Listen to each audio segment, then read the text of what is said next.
So an enormous pleasure to introduce Eric de Broche Tecom. Did I get that right? Yes. Who's a totally non-judgmental Frenchman. And Eric was originally born in Marseille, lived in the Corbusier complex, for those of you who are architecture fans, is an architect, but also a bit of a polymath. He's a musician, he runs a music label. He founded the imaging studio Luxigon in Paris, which is where he's based. And he's also a dungeon master extraordinaire for those of you who play Dungeons and Dragons and RPG games. And Eric also is a professor at the Harvard Design Institute, where he is teaching world building and visual design. So over to Eric, who's going to talk to us about online gaming maps. Yeah, so. Yeah, we are going to discuss video games and maps. What is interesting is that I would say 90% of video games are based on maps. It's a principle because, as you might know, you being hardcore gamers, a level is a map. Every level in a game is a map. So it's incredibly interesting because mostly you don't see that map when you play, and you have to reconstruct it mentally. So it means that a lot of the maps, there are two sort of maps in video games. The one that the coders and the programmers have planned, and then there's the map that you can reconstruct on your own. And sometimes they don't fit at all. So we are going to talk a bit about this kind of map dyslexia. And also we are going to see, I was planning seven games because, you know, it's kind of biblical. And then I did an eighth one.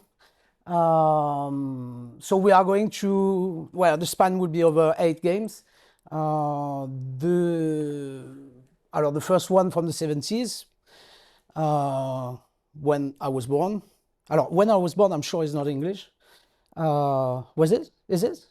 Oh, cool. I was about to say where I was born.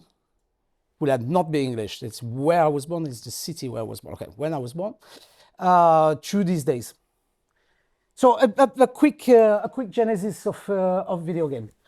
You can read, so I'm not going to read what is on the screen. What you have to know is that mostly the reason why I'm interested into video games, not because I'm a player per se, I am a little bit, but it's because I discovered, let's say 25 years ago, that the tools that were used to do video games were actually a million times more advanced than the tools that are being used in architecture.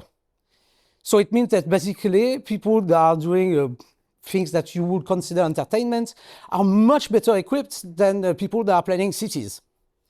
One of the reasons I teach at a GSD, so in Harvard, I never know how to say it, so H, is because because of this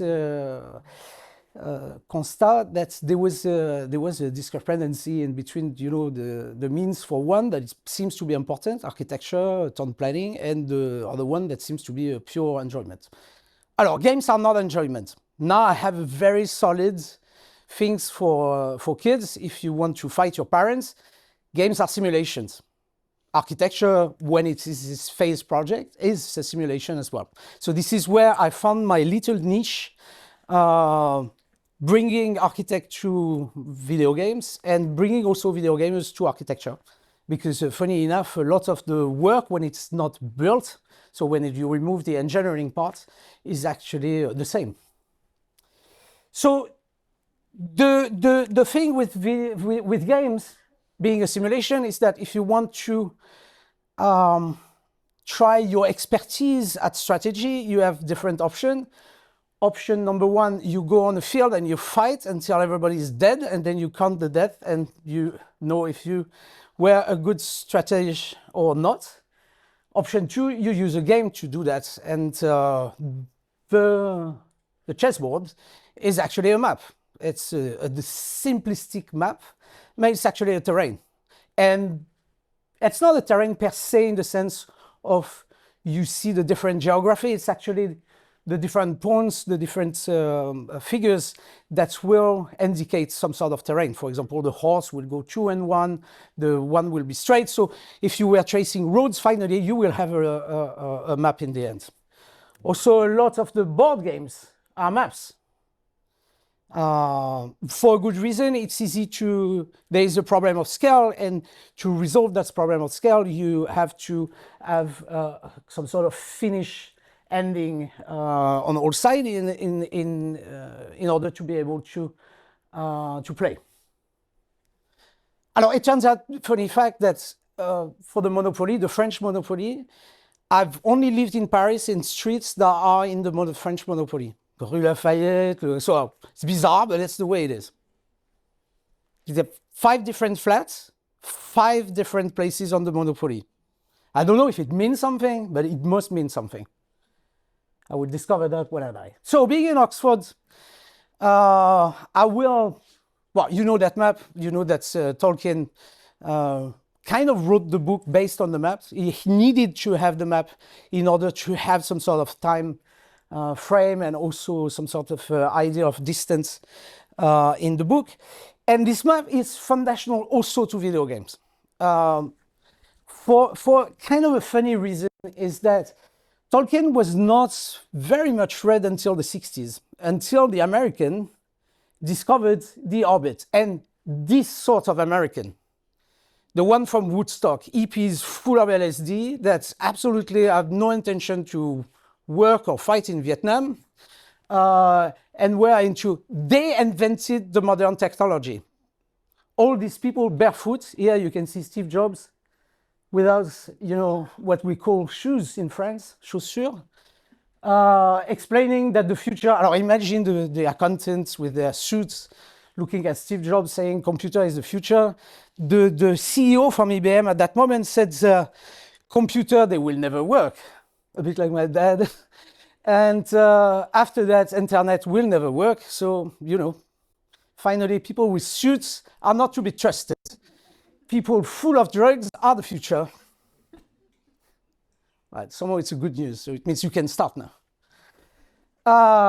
And these people met a second. Alors, why these people and the Tolkien map? It's because The Hobbit started in the context of the reading of The Hobbit, so the first before the Lord of the Rings. In the 60s, the hippies said, okay, we are the Hobbits. We are the people that want to live peaceably, and we are having to fight forces, evil forces, where they are financial, where they are the army, where they are the institution. So The Hobbit actually is the starting point for the games in the technology. Originally, it was, you were supposed to do your accounting, your banking, all sort of stuff. But no kidding, like everything, games and pornography are what is selling technology for sure. And pornography is okay, right? No chestnut here. No, so the second biggest moment of this period, so we are still in the 70s, 74, is the arrival of Dungeons and Dragons. So Dungeons and Dragons is based on the Tolkien, partly based on the Tolkien novel. I don't know if you heard of role-playing, but basically the situation is being described to you, and you have to give vocally what you would want to do in such a situation. I'll give you an example. Alors, normally it's more for kids, but actually I'm still playing it. I'm still enjoying it, so not entirely. I'm a bit of a kid. I'm a 55 years old, 16 years old kid.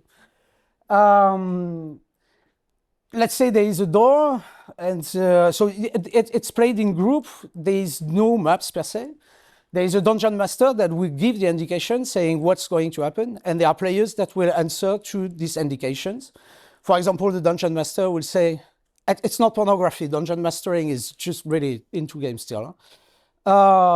The dungeon master will say, you are in front of a door, and the people will say, okay, I open the door, bang, there's a trap, you die. But most people playing will say, I'm trying to listen to the door, I'm looking around the door to see if there is a trap, and the game evolves like that. And it can take literally weeks, years to do campaign, and it's super interesting because everything is in a vocal form. And there are dices that are exactly like in real life. Sometimes you're lucky when you want to kill someone, and sometimes you're unlucky. The lucky people live long. The unlucky ones go to jail. There is nothing worse than being a bad criminal, if you ask me. I think all murders should be successful, but that's another topic. The combination of, for some of you that maybe have seen Stranger Things, you have an example of a Dungeon and Dragon game in the TV show. There is also in E.T. the intro sequence from E.T. the extraterrestrial starts also with the Dungeon and Dragon play. This is what the Dungeon Master is saying. So the Dungeon Master knows where the players are going. And there are maps, and sometimes very, very complicated, intricate maps, because this is all I will tell the world is through these maps. What is amazing is that there are scenarios that are pre-written that you can buy, but at some point you start working, you start literally writing your own stories for the player.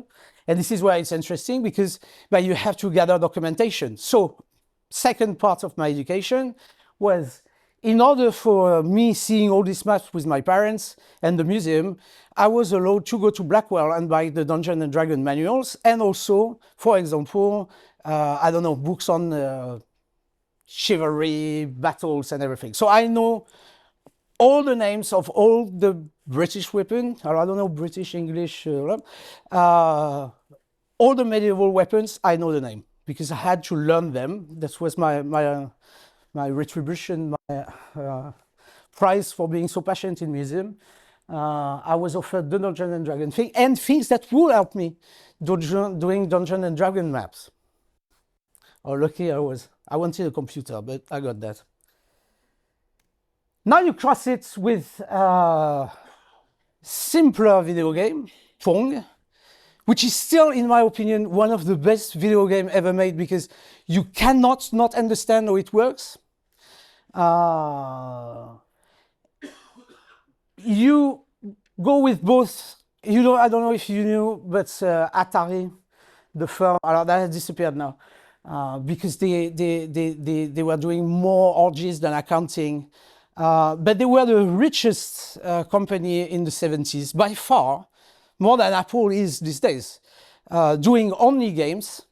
So you cross both and you start having legendary video games that you know, but lacking a bit of the story because of the technology. And this is where we are going to go, is that simplistic game, but in the background, because we don't have the computing power to do it, we are going to develop games that are a lot more complicated, okay? Knowing that games are surpassing for a long time the growth of movies, of everything. I mean, the video game industry is the biggest industry in terms of entertainment. You all know this game. Just a little something to, as you can see, there are all maps, section or elevation. So as an architect, this is a, do you know the genius of Pac-Man? I don't know if you played Pac-Man, you certainly did, nobody did not play Pac-Man. The genius of Pac-Man, and this is why it's, in my opinion, the first very good video game, is that all the little ghosts are programmed differently. There is one that chases you, there is one that waits for you, there is one that do nothing else, just wandering around, and there is one that changes depending on the game. So it means that all these ghosts have a different strategy to hunt you. And this is why the game is endlessly funny. Not a single ghost is doing the same thing. And the code for that is beautiful because the technology at that moment was amazing. Where we are these days, absolutely realistic games that are so freaking real that it's, even I sometimes cannot handle like playing more than 10 minutes because the realism of it is just like beyond there. I'm not showing it here because I don't want people to have a stroke, but if you see the demo of that, it's called Bodycam. It was made by a guy at 20, a French guy, using a software that is free to use, Unreal, and it's all about killing people. But you have the impression of being in a real police operation. So it's incredibly bizarre. And it's just the beginning. No AI is coming. Not the topic, but I could do like just 2 hours just on the realism there. First game we are going to talk about is Zork. I've tried to make it simple because you're probably not very technical.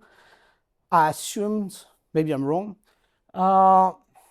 Independently from the funny nickname, it's a game from 77 that was developed, not really developed, that was invented at MIT. Let's move through it. Technically, it's not the first video game in the shape of Zork. I will explain you what Zork shape is. The first one, I have to say it because it's Colossal Cave Adventure from 1976. That is a text game. You never see all these graphics, and these graphics were made afterwards. It's interesting. This is the same place. Huh? So you see there's a large spectrum of representation when you do video game. Now let's go to Zork. I will explain you why you saw that. It's a legend. It's the Alice in Wonderland of video game. Why so? It was played by engineers at the MIT. The thing is that in the 70s, there were no computers that you were having at home. There is no way you were, playing a computer at your place.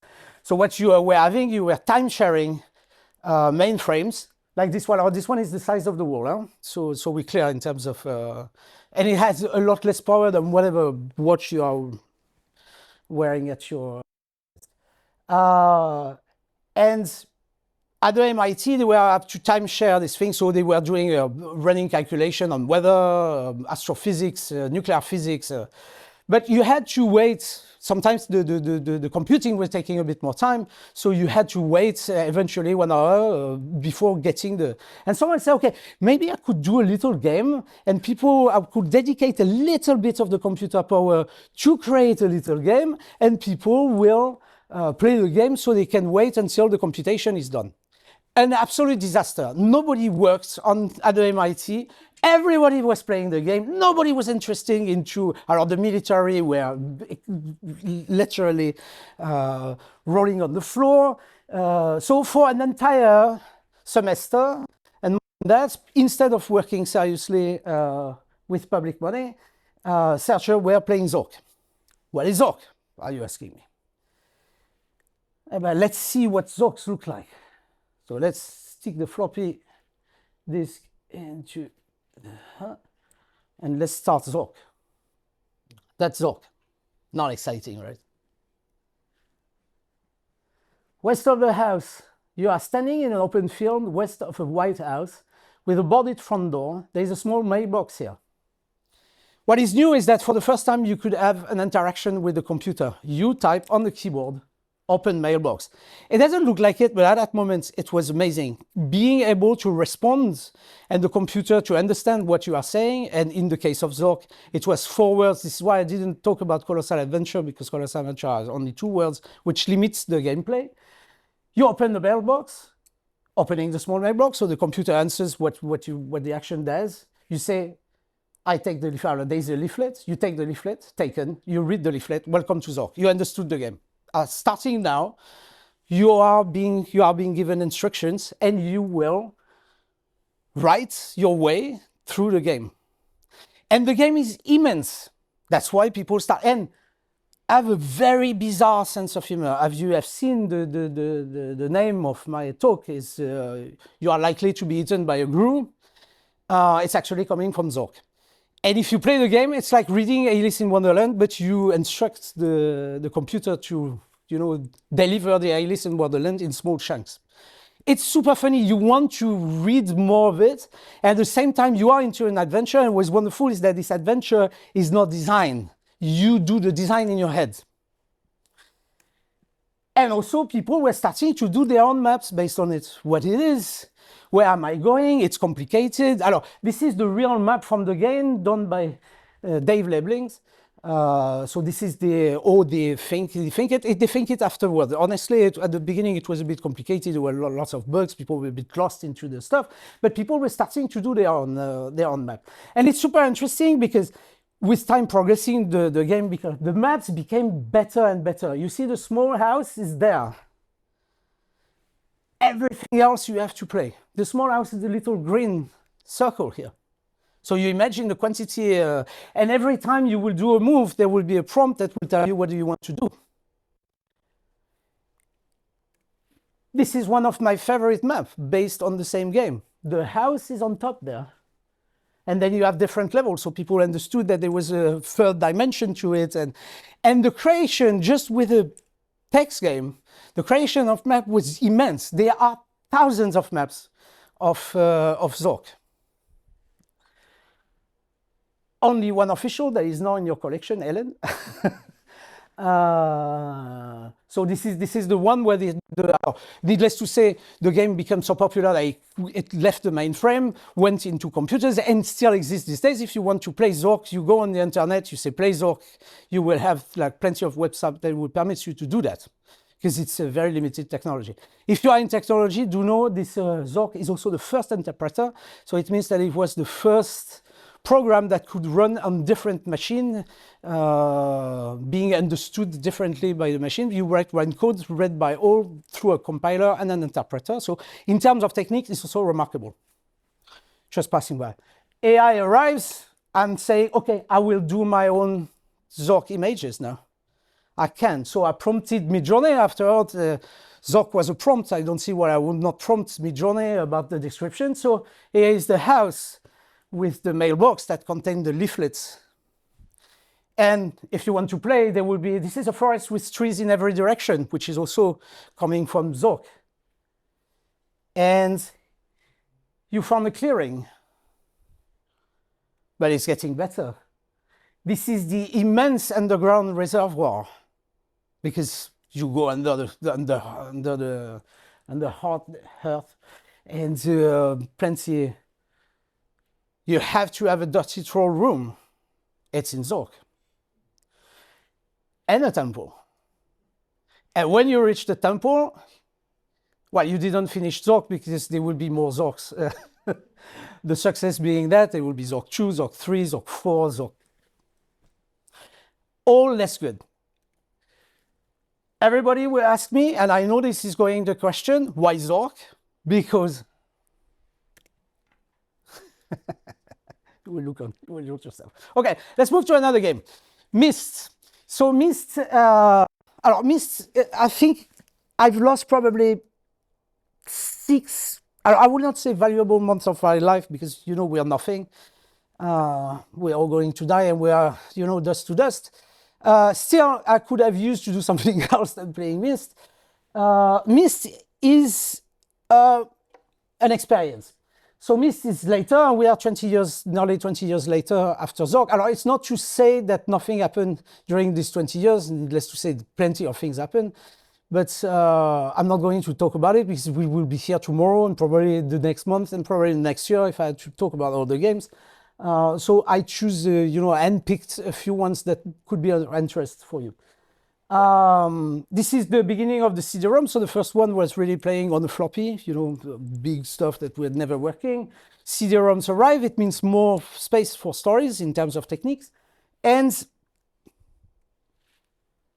it's a mystical experience.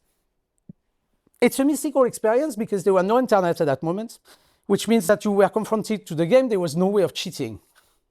You should never cheat in games.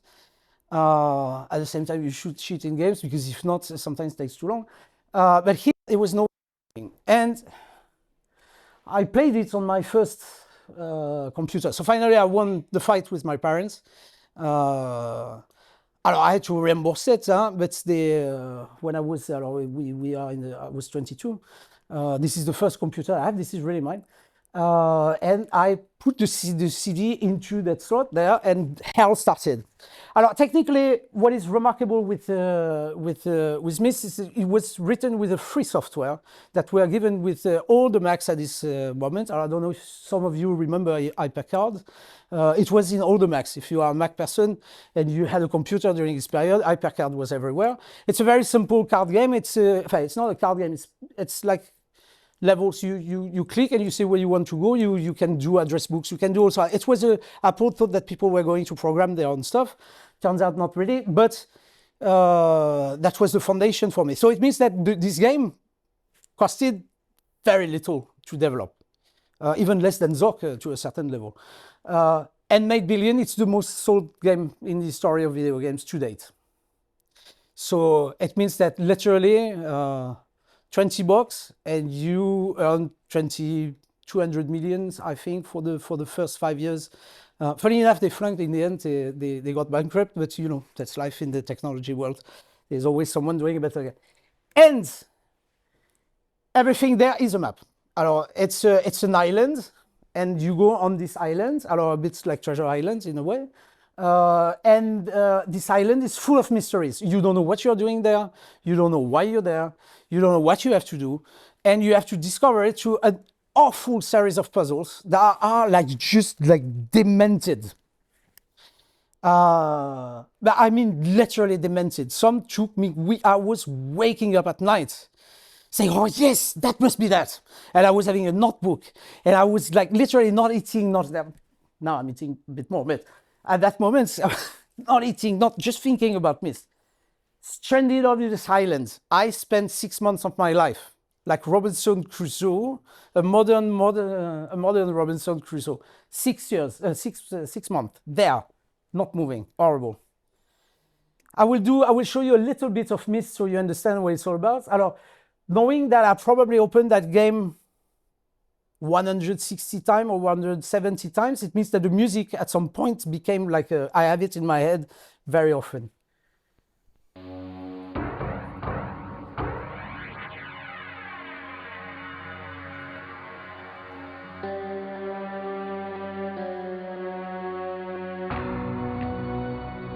I realized the moment I fell into the fissure that the book would not be destroyed as I had planned. It continued falling into that starry expanse of which I had only a fleeting glimpse. I've tried to speculate where it might have landed. I must admit, however, such conjecture is futile. Still, questions about whose hands might one day hold my Myst book are unsettling to me. I know my apprehensions might never be allayed, and so I close, realizing that perhaps the ending has not yet been written.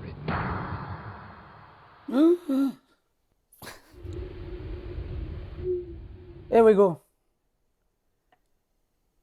6 months lost to Myst.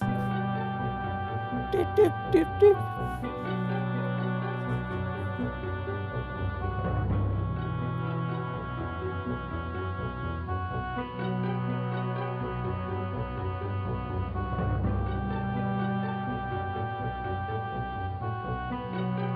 So in 10 seconds you will see how it's played, and you will see it's not complicated. You can still play Myst. It's on every platform. Your telephone, whatever tablet you have, whatever you have, you can still play Myst. And so it starts. So what am I doing now? Okay, there's tempo. Let's go there. Let's go there. Let's go there. Ah, there's a note. Let's read the note. What is that? Okay, there is a stair under the thing. Let's go there. Here we go. First time view. Alors, you're super happy because you found something. And then you go down. Don't worry, it lasts only 45 minutes, so. You can have a refreshment, coffee. You can talk with each other. And voila, here we go. So what I'm doing now, I bet you have to figure out what do I have to do now? What is it that I have to do? I have to read everything. Now I have to explore every corner of that island in order to solve the puzzles. And these were the graphics. Believe it or not, at that moment, they were the most realistic graphics ever done on a computer. Now it's funny. I could do a lecture on what is realistic or what is not, because I can assure you that reality does not exist. It changes constantly. The idea of reality is a concept. And you go there. And I was like, wow, this is so beautiful. You know, it's a new land. It's a land that has never been discovered, only by me and the million of other players, but at the moment didn't know. And it was like, wow, the metal is so realistic. It's amazing. It's like real metal. Well, a bit less now. And you had to do that for 6 months. Mathematics at the highest level, trying to find a series of buttons, what it was doing and when it would have electricity. And there is worse, the island changes. So sometimes you go somewhere, it's not there anymore. And also your puzzle, and also sometimes the computer crashes, which means that you also lost the time that you were there. Horrible. That is actually, what is interesting also in video games is that they create their own maps as well. There is the map that you play and there is the maps that the video game creates. Which each video game, I could create thousands of maps. This is just one example. This is the interaction that you can have with myths. All the different scenarios that you can have in order to achieve your... It's an absolutely beautiful map. But you've seen nothing. This one has, I think, around 3,000 nodes. The last one that we are going to see in that lecture has a few billion. Okay, so this is an easy one. 1226, okay, I'm going too slow. No, I have to speed up a little bit. Alors, Quake. Quake is a famously well-known game programmed by, why this time I would say the name, Romero and Carmack, because Carmack is a real genius at programming, and he was the first to create a 3D engine in order to make a game. It's not the first game with a 3D engine. Technically, it would be Castle Wolfenstein, where you have to kill tons of Nazis. But this one is the most well-known because the software that we used was released. So it's really, it's for geek. Okay, if you are a geek, then you will love it. It's super simple. You kill everything. You were playing, some of you maybe have seen these machines. Just seeing them makes me like... This is where you know your age really is the version of Windows. There is your real age, and then there is the version of Windows you used that is saying more, in my opinion. Then, so if you were a specialist of Windows 95, you're not young anymore. And these are the graphics that you were having. So it's not remarkable, but it was very gory. It was extremely bizarre. It was ominous. The tone were very special. And it was absolutely nightmaresque at that moment. The creature was terrifying. The music was done by Trent Reznor. So some sort of new metal, super bizarre. But what was new in there, and this is why we are showing this map, is because this is the first in 3D. So it means that this is the whole game in terms of level, and you have a 3D representation of it. Again, this is not the first 3D games. Technically, the first 3D games is British. It's an accountant that developed a game called Monster Maze on the ZX81, so Sinclair. And it goes at 1 frame per second, and it's absolutely not terrifying. You are chased by a dinosaur in a maze. At 1 frame per second, you know it's like...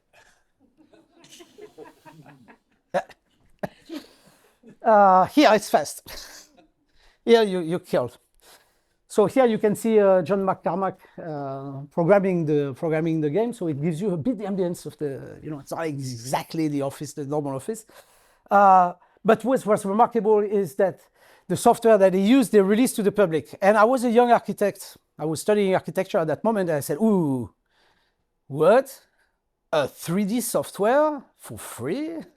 And I can do stuff with it? What if I was using the Quake engine to do architecture? What if I was using finally something that is not done and create my own, demo, my own, with the limitation that you have in the graphics, with this is what you were having. The software was horribly complicated. You had to program some parts, you had to hack some parts. But finally, it was the first time that a tool was delivered that you could use, and even better for someone else, for something else. Well, I didn't. I was dumb at that moment. I'm still dumb now, but now I understood I was not that dumb at that moment, which proves that in 30 years I will probably be intelligent. Something like that. So I did my project. I did a project. Needless to say, I was hoping for bravo and applause and everything for my good. The professors disliked me to the hell, saying, "Now we know the computers never work." If I may. That's for my. And of course, people started to create their own world. So a Blade Runner-ish version of, but also Levenham. So you can destroy monsters in a nice, cozy British village, because you could. You have the engine to do that. So believe me, fighting evil in Levenham is very funny. Or Bognor Regis, if you want. Or Weston. Yeah. Weston. I will destroy your tapestry. This is my game. Okay, another one is Shenmue. Alors, Shenmue is flopped miserably. It's too bad because it's a wonderful game, and starting with a very, very simple idea. So we are later. It's the first game that is entirely real time. And by real time, I mean entirely real time, including the time. Normally, game they have some sort of time reduction or time extension or things like that. This one was played on 24 hours per week. So Monday is not the same. If you play the game on Monday, it's not the same as Tuesday. And it's also not the same as Sunday. So it means that for the first time, you were having to play real time on this console. Alors, here's a little, you will see graphically, it's not entirely successful, but you will understand where I'm going with it. Very kawaii, very Japanese.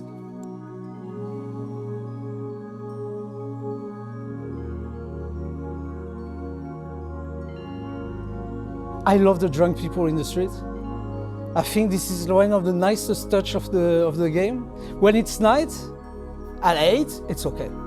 Then at 10, everybody's like that in the street.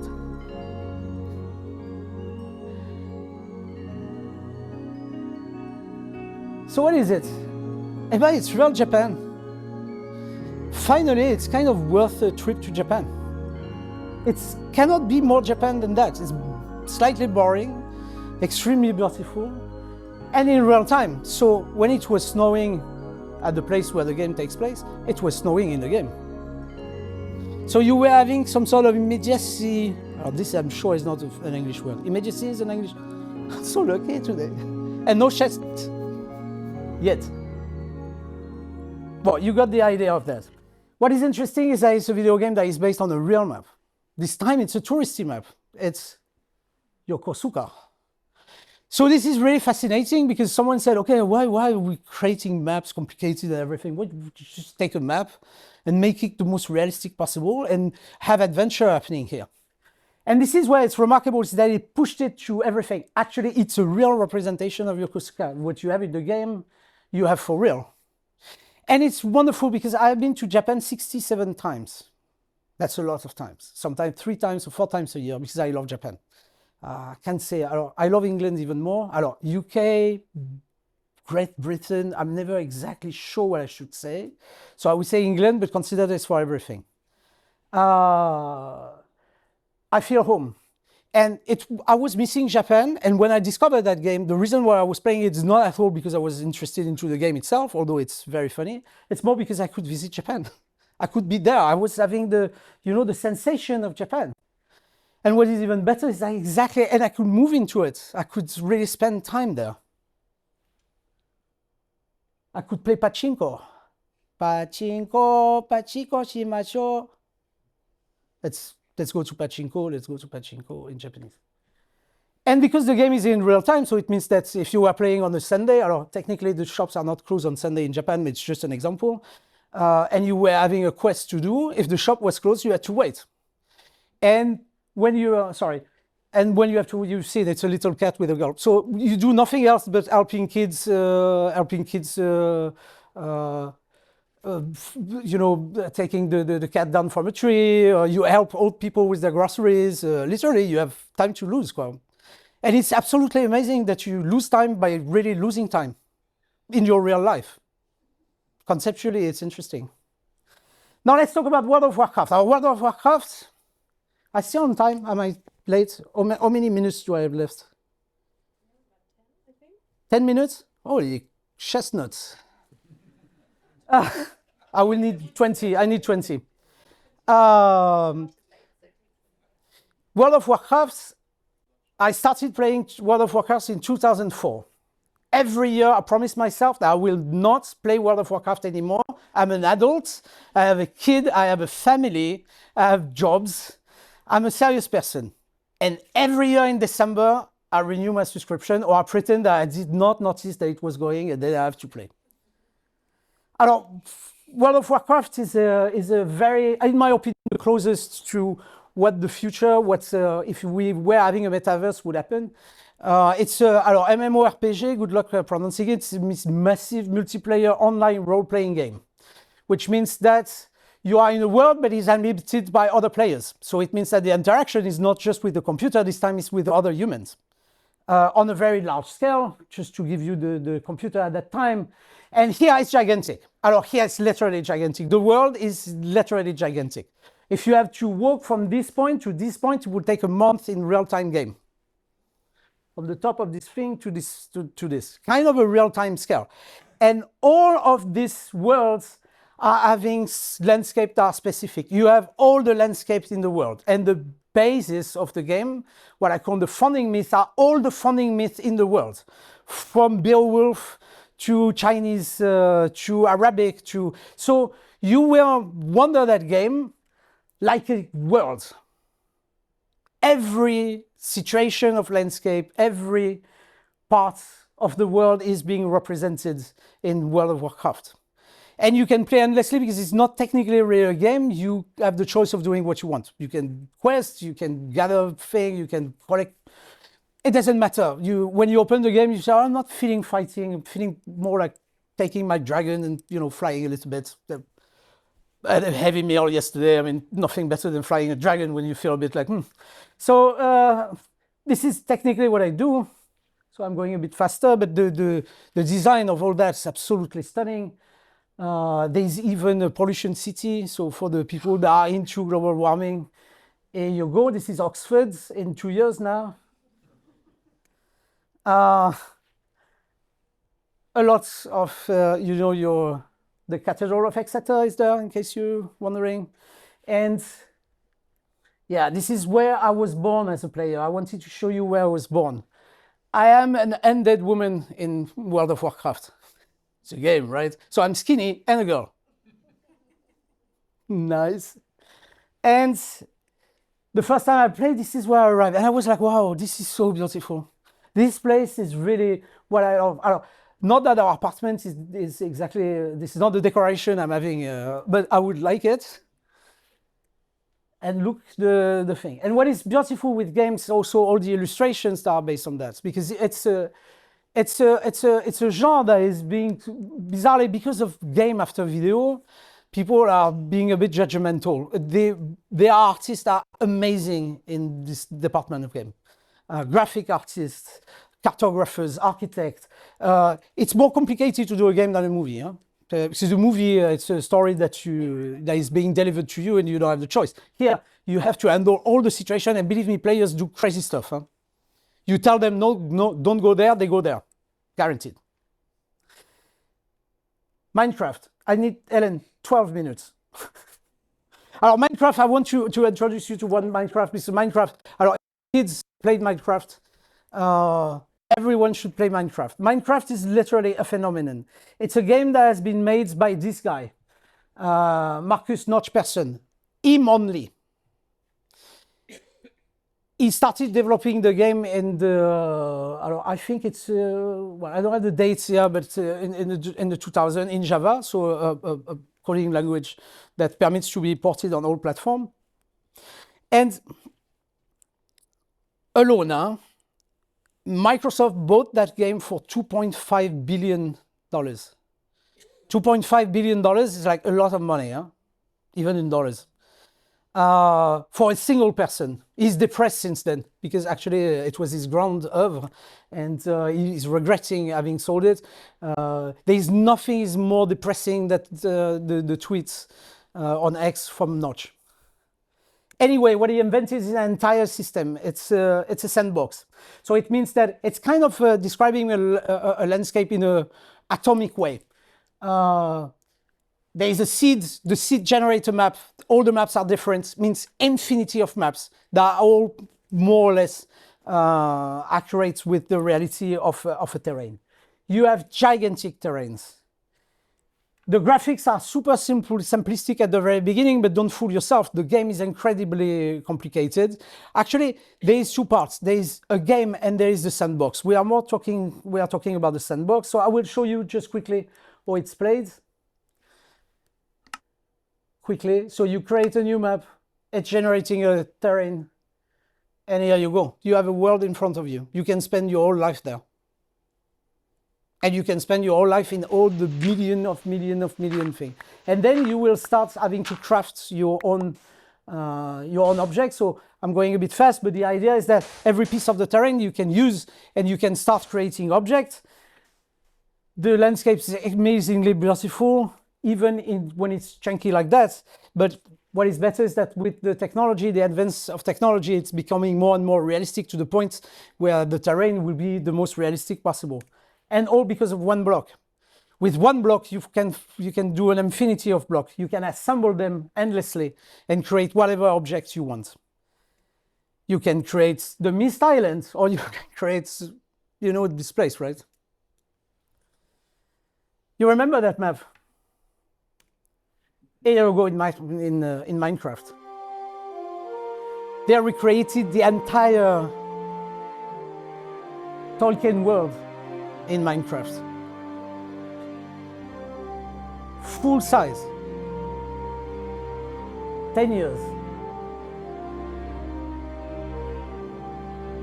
And you can move into it, you can change it, you can modify it, you can enhance it.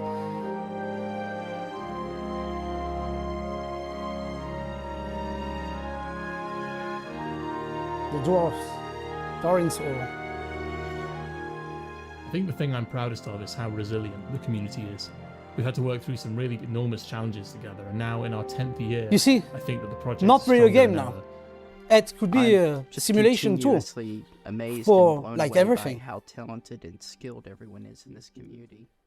The game is so complex that there is even minerals or the cube that we saw that are called redstone. You can create a computer in Minecraft that is able to play Minecraft. It's to tell you to which degree we are. It means that literally in Minecraft you can create a computer. Alors, it is a computer in terms of space, which is super interesting for architects like me. But and of course, you can see World of Warcraft in Minecraft. You can recreate everything you want. I'm not finished. Eleanor, alors this one is one of my favorites, not because it's not because the game is that amazing, but because it's a full immersion. What is interesting with that game, I'm going a bit faster, it has both an ambience and it's also a modern archaeology. This is Los Angeles in 1947. It has been thoroughly reproduced exactly like what it was in 1947. Every house, it's the most documented game ever. It took, I think, 6 years just to have the correct Los Angeles. And what you do there, I mean, you drive, like in Los Angeles. You drive all sorts of cars, all the cars. This is not even interesting in terms of, you know, it's not a beautiful game. It's just like the arid Los Angeles, the mundane Los Angeles, the not interesting Los Angeles that you have to play into. What is more interesting is that for some buildings that are existing, like for example the town hall, some buildings are not existing anymore. And this is where it's kind of... alors, you see the Grumman Theatre still existing. You see a very famous grill that's still existing. But what you don't have, and you can play in the game, for example, Intolerance, the set. There is a full reproduction of Intolerance, the set of Intolerance. It is still today, it's the most expensive movie ever done because of the size of the movie sets. And you can have that in the game. Funny enough, you can also collect cars and, you know, try them, and they have the real inertia of cars, and then drive in Los Angeles in 1947. The game itself is you have to solve investigations, a bit like Dahlia Noir, Black Dahlia kind of stuff. And of course, Los Angeles in Minecraft, because you can do everything with Minecraft. This is the end, nearly. Even now, here, this is like mind-blowing. So far, it was funny. It's kind of, I understand it. I can do things with it. Now we are talking galaxies. Literally galaxies. So not just the solar system, not a game that happens over 120 light years. I don't know if you see vaguely the size, but I'm very small in terms of light years. Very small also in centimeters, but in light years I'm very, very small. Here it's demented. 7,800 star system. Each star's having planets, 60,000 planets. The game is not a game. You start and you decide what you want to do. You have a chestnut spaceship. See? Tourette's. And you can choose what you want to do. Trade, fight, become a cartographer. So there are people that are selling their exploration of that universe to other players in order to enhance their capacity at trading or at fighting. So cartographer is a real job here. It's not an official job. You decide your job. You can be a pirate. You can be whatever you want. This is your spaceship navigation. It is like you have to have a degree in astrophysics to understand all the way it's done. This is a battle. 17,000 players play at the same time in a battle. And worse than that, when you disconnect, the universe keeps going. So it means if you don't land your ship in a safe zone, the next morning it is destroyed. The other game starts with you all the time. This one never stops, like the real life. If you don't lock your door, someone will steal your stuff. Same here. So the possibilities are infinite. What the coders did is just creating a universe. Everything else is up to you. And believe me, it goes to a point of detail where you can, every spaceship you can design, every modification. I would just play that, and then this is the end of the lecture. I'm a bit late. But just so you see the beauty of it, because on top of that, it's amazingly beautiful. Raw, untouched matter. And the maps are like, oh. Silently waiting in the dark until you find it, break it. It's an Icelandic game. Give it life. There are 400,000 Icelanders, Step in trade and industry. and they made the most complex game ever done. That's the game. Building That's fleets images from the game. and fortresses. So it's not just, In your every plan and ambition. it's just not a map. It's a map, but In every war. when you travel that, it's insane. The impression of reality is 2001: A Space Odyssey for you only. Every victory and defeat. Every lost in connection.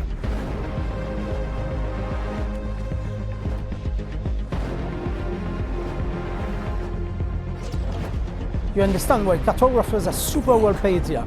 I suspect that in real life it's a bit less the case, But what comes next? but in that game it's well paid.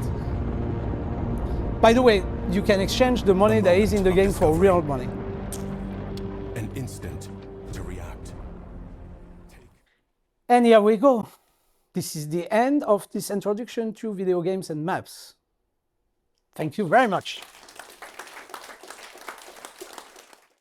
Question from online. What's your favorite example of a game world, digital or physical, that has been translated into a map in the more traditional sense? I would say World of Warcraft. Because it has this it is so detailed, and also having a depth in terms of, you know, a map, they need myth as well. You know, and they are both. It's funny. I was looking at the maps that you were showing. It's a game, this map. Honestly, I mean, there's lots of little things happening. It's not the real world, but it is a bit the real world. And I think that World of Warcraft is, because it is based on real landscape, real thing, finally, yeah, it kind of blend together with the real world to a point where, to me, World of Warcraft is as real as the real world. Amazing. And the maps are beautiful. Are there already AI-generated gaming maps? And if so, how good are they? Yeah, it takes 5 seconds to generate a map. They are all, for the moment, stupido. It seems like an AI model really trained on maps. There are not that many. So for the general audience, no, it's not really interesting. Unfortunately, you can even generate now games in AI without having to code anything, just because it's a, you know, it's a performative model. So it means that it will say what the next frame is the most likely. Like AI, it is in artificial intelligence. So I can do a talk about it. There's nothing intelligent. It's just a statistics. After these words, the most plausible word is this one. That's it. This is all it is. Alors, it's not one word, it's many words. But so yes, you can. The problem is that it's not really interesting, because the work that will have to be done based on these maps, not really. So you have to do the game and the maps at the same time. Yeah. It's not very often that you have one that is done independently than the other. But a game entirely made in AI, yes, it's possible. It's possible. As we see the disappearance of paper maps in navigation, what format do you think game maps will take on? But they are already in the game, so the question of formats is, you know, this is, we were in the US recently with my wife, and we were traveling, and what I like is to have a real map, if only because the real map permits me to see what is not on my screen. So let's say I have to go from point A to point B, and there's a wonderful lake here, but it's not in my screen. My screen is vertical. Even if it zoom out, I will not see the lake. So what I like is the map is an adventure. It's like, oh, I was Chestnut. There is something wonderful there. And with a real map, you will see it. Well, with the map that is purely utilitarian, point A to point B, but you will miss everything that is important. And this is what a map is for, adventure. Yeah, that's very true. What do you think is the best gaming map ever, the most iconic? Zork. Zork, because it was not thought as a map at the very beginning, and the players did the map to the point where they said, okay, we have to do a map now. We have to have some sort of organization around it, or if we are going to be flooded by fake maps and everything. So I would say that the one that is, because Zork is all in the mind, and I would say a map is also all in the mind. The impression of a map is a mental reconstruction of reality. So this is why it's so fascinating in the game of Zork, as you know, you have to you have to reconstruct it yourself instead of it being given. Yeah. Which is always preferable, if you ask me, to reconstruct mentally. But the maps have always been an abstraction of some kind, haven't they? Sort of by definition, almost. Yeah, but the abstraction is not the same for everyone. This is the interpretation of a map is not the same for everyone. If it was a tool, then it would be kind of the same interpretation for. Or a map is really something different. There's a large part that is a dreamy sort of interpretation. And I think lastly, can you talk a bit about fan-generated maps and this sort of, there seems to be almost like a need for people to map something if there isn't a map provided? Alors, I understand. Alors, first, they are the nicest, if you ask me, because when I would say that naive painting or loony books, I call loony books people that are really thought that they are speaking to extraterrestrial. This is kind of my favorite sort of book. The map done by people that are not professional either in the game, they have this naivety that is very true, finally, often to their own perception of the world. Drawing a map is removing anxiety. When you know mentally how the world is being constructed, that you feel better. And I think there is a large part of psychology in maps. And this psychology cannot be done by the people who created the game. They are much better seen by the people who are trying to understand what is happening and reconstructing the thing themselves. So it means one reality, different representations, some being accurate and some, funny enough, being not, but more interesting. Oh, fantastic. Eric, thank you very much. That was a really cool talk. Thank you.